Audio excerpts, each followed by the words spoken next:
This webinar is going to highlight some excellent processes to implement and some areas to avoid.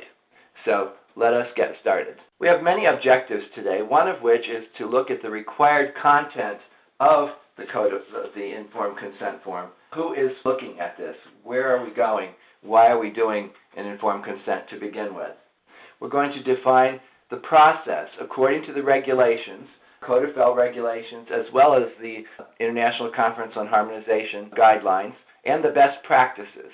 We're going to be talking a great amount today about OHRP, which is the Office of Human Rights Protection. We really want to talk about the protection of the subjects, that they're an integral part. Certainly OHRP has a major influence on the FDA in the United States, and it's also very close to the ICH guideline. So it's a little different vantage point for us to focus on, as opposed to just looking at the regulatory side of things. And it adds a humanistic feature to the informed consent process itself. We're also going to clearly define who and what determines if a consent has been adequately executed, and we'll talk about what is adequate execution throughout the morning as well. We're going to look at exceptions for obtaining consent and the role of the IRB, the site, and the sponsor in this process. Oftentimes the investigator thinks that this is a program that's set up by the sponsor and dictated by the IRB, and that the investigator has very little to contribute. That is not at all the case.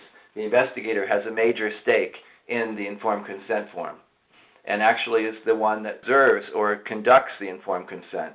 Although the IRB could be present during an informed consent administration, it very seldom is. Even with the locals that are most often right in the hospital, they tend not to come down to the site itself and actually observe an informed consent being given. We're going to look at other documentation of that informed consent process, including the withdrawal of consent by a subject.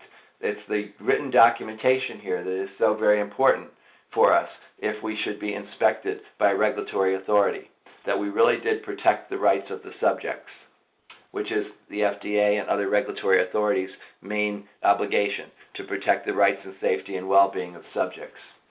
We're going to look at elements that must be included in the authorization and use of the disclosure of protected health information, the HIPAA policy in the United States. We're going to compare and contrast, then, the HIPAA authorization and the informed consent process itself. There's a big focus on getting the HIPAA authorization signed.